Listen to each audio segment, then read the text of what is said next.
I have an author, journalist, and columnist who is also the deputy editor for Politics in the Sun. He was one time the media advisor to the governor of Osun State. I'd like to welcome back to Inside Sources, Mr. Ishmael Umipidon. My brother, good to see you again. The pleasure is mine. All right. And to his immediate right is an Abuja-based lawyer and a notable public commentator, Mr. Ibrahim Wali. Ibrahim, good to see you again on Inside Sources. Good to see you, Mr. Laolu. It's my pleasure being here once more. All right. Now, let's start with you. Tell us what is happening in NBA. I think that there's been quite a bit of chatter, and it's still going on, about how the election went. For full disclosure, I think you got a good person as president, just so we put that out there. But tell us what happened, Okay, thank you. This is indeed a very burning issue in the legal profession and definitely in the country because of its wider implications. The Nigerian Bar Association obviously is the number one organization, or rather the number one association or institution that's supposed to uphold the rule of law. So obviously its actions, its elections, its activities has also that public interest element. So we just concluded our elections, our 2026 elections, and the elections, although I agree with you, produced credible candidates, was marred by some irregularities. And but what had happened was that even before the conduct of the elections itself, there were a lot of issues that were raised by all candidates and some candidates and the general public. For example, some candidates were alleging that the constitution of the Electoral Committee of the NBA the constitution was unconstitutional in the sense that the appointment of the officers was done not in accordance with the constitution of the association, of which the president, disagreed. Obviously, we also have the Egbe issue where there were court orders in Oyo State and Ibadan, preventing also the appointment of electoral members and also preventing the elections itself. And then obviously the Court of Appeal came in and sorted that out. And also the purported directive of the AG, what we saw online, about the postponement of the election, about also... What was the AG's directive? Well, I'm not saying, with certainty that is the AG's directive, but that is what it's, what is reported out there. Yes, so it's simply that, the elections should be postponed. The appointment of the ECMBA, that is the Electoral Committee of the Nigerian Bar Association, should be also suspended. And in fact, the Nigerian Bar Association constitution should be amended, to ensure or to do away with universal suffrage. So it's difficult to agree that, it came out from the office of the AG, but that is what is being reported, and even the NBA referred to it as a purported, letter or directive from the office of the AG. But the election itself, although I was able to vote, was marred by, certain irregularities. So, for example, it was supposed to start by 12 a.m., but it ended up starting 7 hours later. It started by maybe 6 or 7. And, that's problematic. That is very problematic because the Constitution allows for electronic voting. You said you are going to conduct electronic voting. However, you came out and you said that at that period, there was a malware attack. There was a cybersecurity attack to the system that ensured that you could not start on time. That I feel is problematic. And then after that as well, even when it began, there were different links about, okay, you can use this link to vote, use that link to vote. So it wasn't coherent. And then a lot of people actually attempted to vote but could not vote. Like my wife, for example, she attempted to vote, she could not vote because she could not get her one-time password. And I'm sure you'd hear that that was one of the major issues. And I verified it myself, even though my candidates emerged. Okay. Ms. Badejo is actually... And you voted? And I voted. And my candidate emerged. But the reality was many people could not vote. And if you look at last year's election, about 40,000 people voted. And if we are having just 20,000 plus, where we have 80,000 registered voters, then it's difficult to argue that it was apathy as opposed to this disenfranchisement, because I personally know of at least 70 cases of people who were not able to vote simply because they could not receive their OTP in their phone number. And I tried to verify it because I wanted, my candidate to really win in a very fair and free and fair manner, in a way that I can celebrate properly. So I tried to, do my assignments.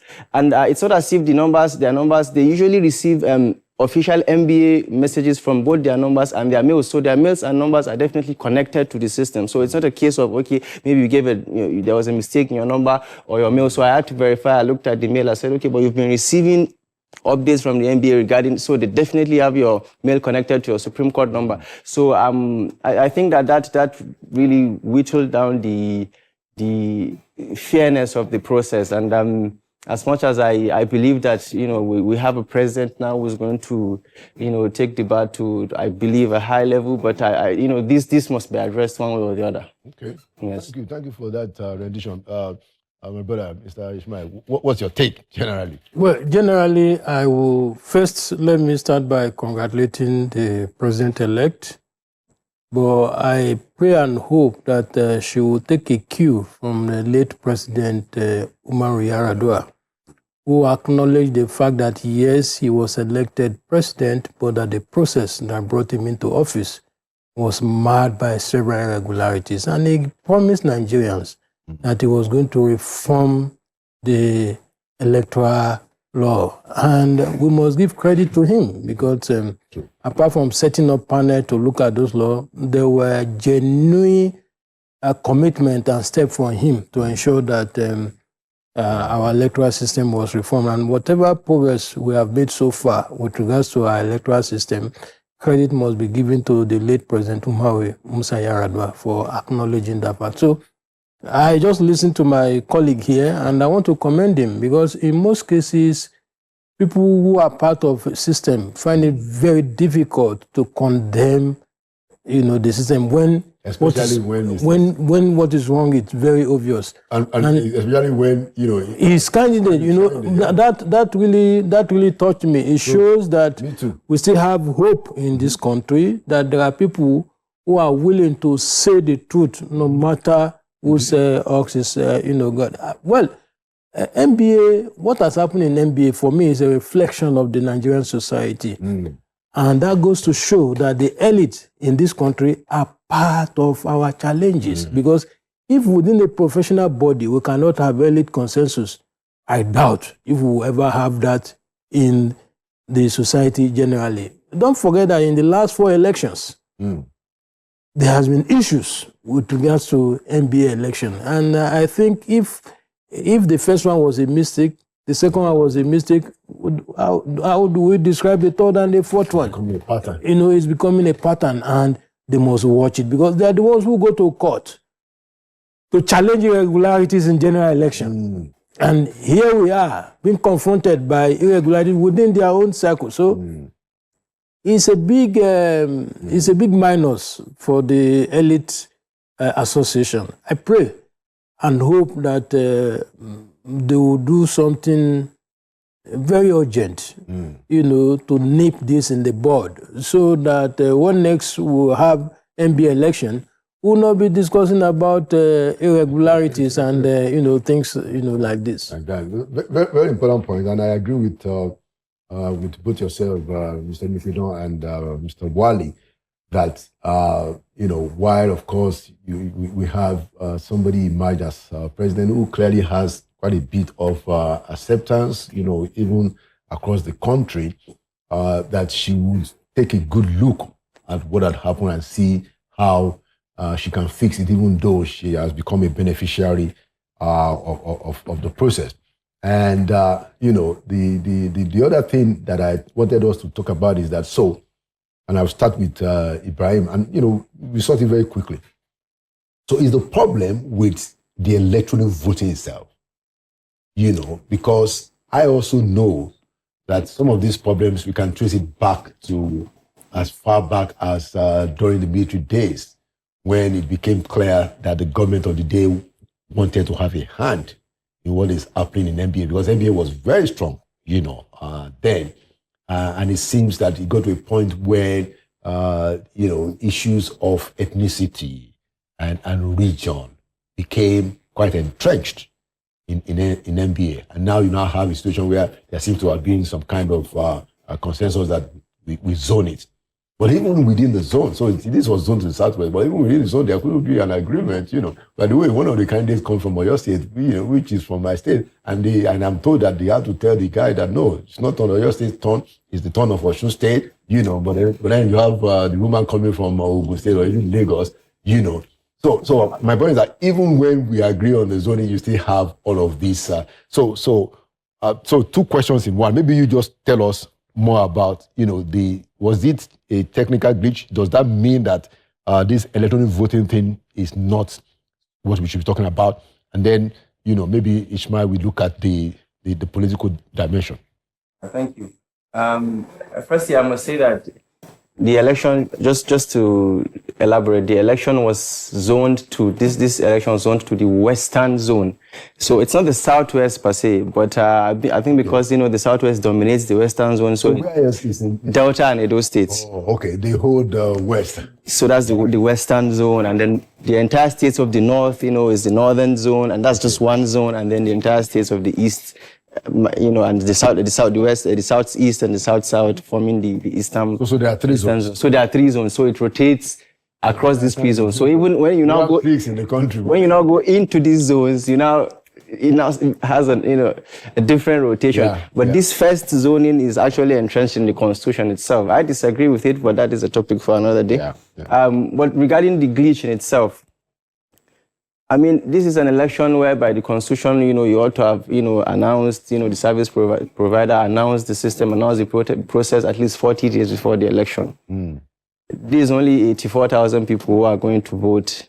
I'm sure that, many other, networks like Access Bank, like Zenith Bank, and more than 80,000, people use their sites every day. OPay, Google, for example, millions, probably billions of people use their sites every day. And if you just open Google, it's going to, surface. So I don't think that there's any excuse whatsoever to say that you cannot hold the 48 hours elections online in an association like the NBA without any technological glitch. And this is not the first time it's happening.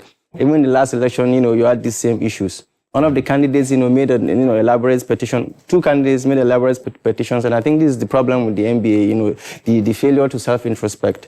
So they didn't look at those petitions, they just politicized it, and at the end of the day, they just put it aside. But if they had addressed those issues, probably we would not be here currently. And some of the issues that some of the candidates raised before the elections was that the selection of these service providers was not transparent. We don't know who these people are. There's no evidence that they have actually handled an election of this magnitude. Mr. Latif, for example, was made quite a lot of raised quite a lot of issues on this ground. So he made suggestions about how can we ensure that we select or we employ credible, popular, internet service elections, online service providers. So I think that the ECMBA is to blame as to, there's no excuse. That is the electoral election. Yes, they are constituted by the National Executive, the committee of the NBA, which obviously includes the president, all the vice presidents, the secretary general, and other major officers. So I believe that the excuse of a glitch left to me is too fundamental, in the sense that if indeed there's a glitch, there's been a glitch, and indeed there was. I don't know if it was a glitch per se, but there was. Even I was able to vote, but for the first few minutes that I tried, it was giving me access restricted. So I had to continue trying before I was able to vote. Although I voted in about 10 minutes, but that was my experience, and that was the experience of many other people. So I believe that the system ought to have been seamless. There shouldn't be any excuse. If the elections should be cancelled on this ground, for example, although that would not happen, and that would probably not solve the problem itself. On this ground, I wouldn't feel any hard done by it.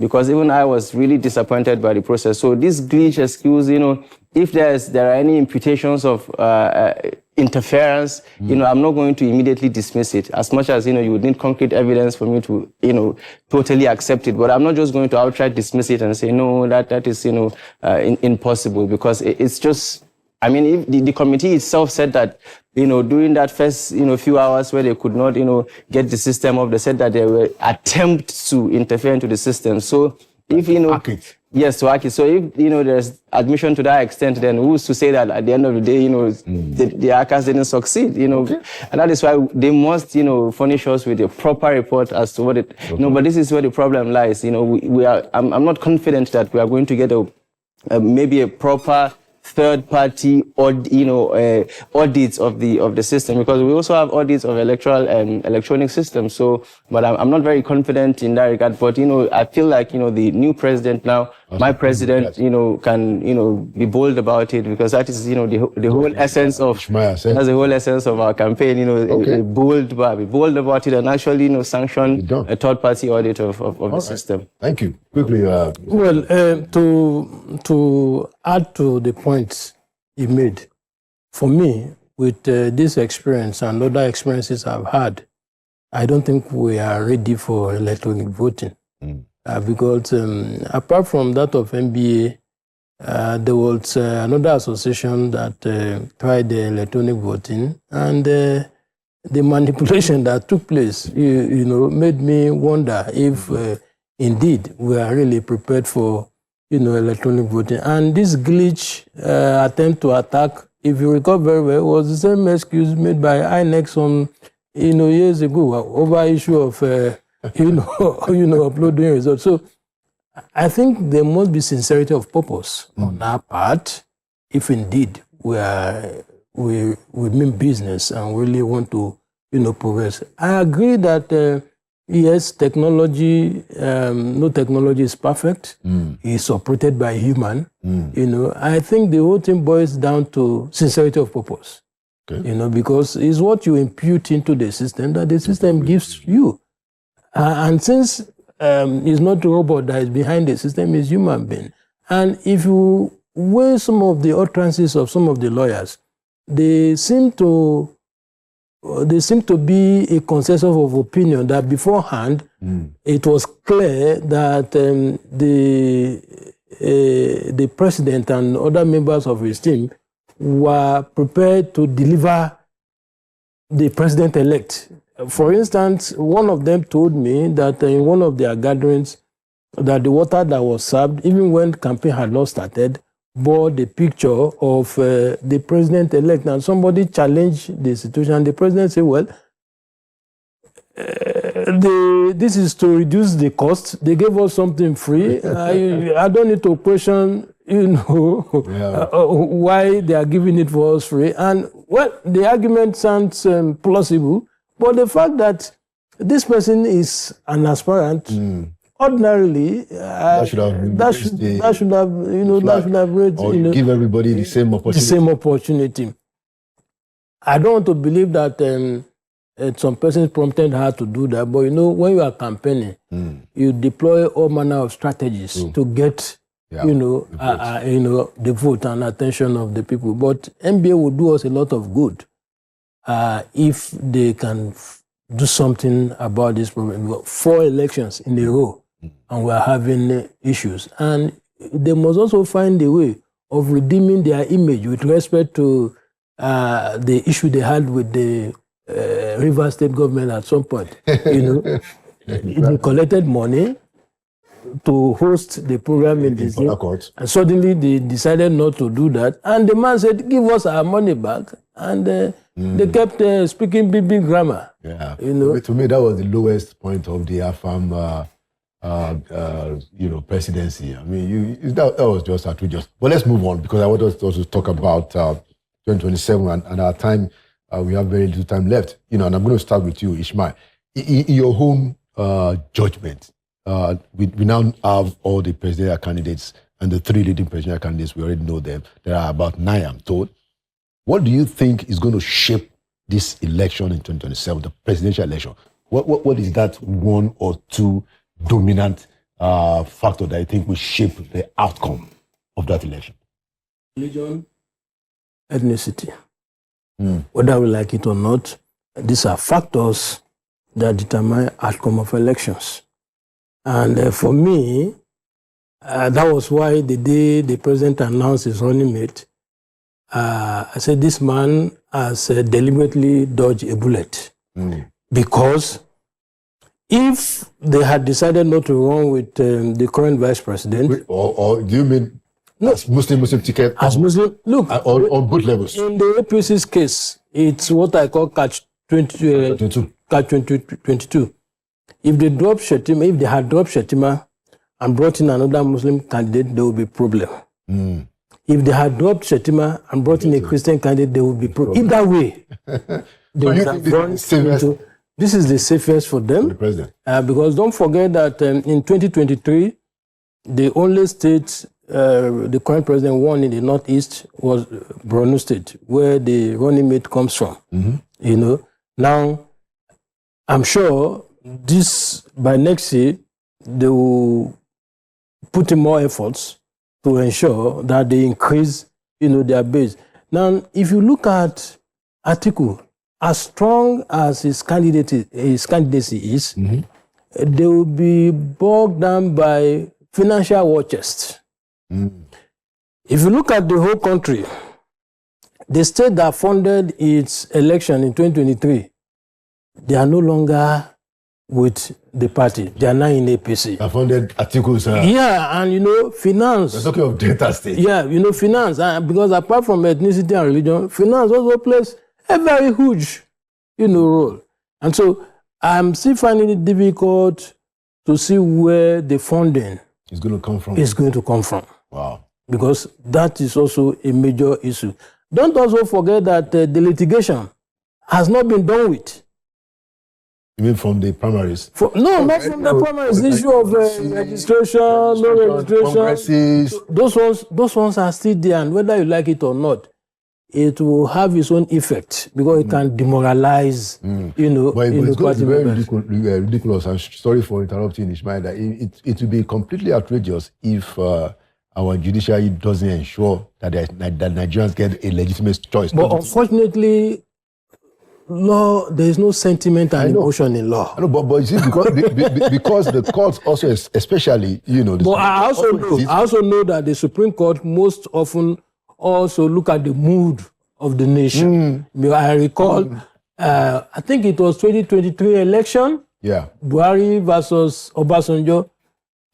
In my interaction with some of the judges, one of the things they looked at was the mood of the nation. Otherwise, through Amosu, Amosu ran under APP then. Yeah. They claimed that Buhari was able to present a watertight, case to prove election irregularities. However, the election irregularities in Ogun State alone will not be enough to, So I do know that the judiciary also take that into cognizance. But I want to appeal to them too, because you see, if they deliver sound judgment, there may be no need to amend our electoral act every now and then. I say this with particular reference to the litigation in Osun, for instance. Beavers was supposed to be a game changer. Yeah. And before that election, INEC told us that in the back end, there are information from the Beavers there. But by the time Osun matter got to court, they started argument that because of network, some of these data take time, to drop.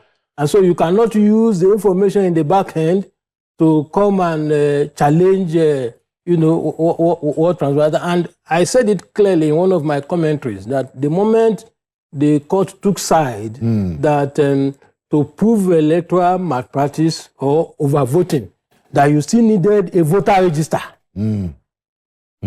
As a supporting document, I knew that there was no way the Beavers would have come to solve the problem it was set up to solve. Because Beavers is supposed to take cognizance of those who came to vote on that day. Yeah. But the voter register will have those who may have died, those who didn't come out at all. Yet court is saying that to prove overvoting, you still need that voter register. It's like taking us back to the ages. So the courts have a very important role to play in some of these litigations. Okay, all right.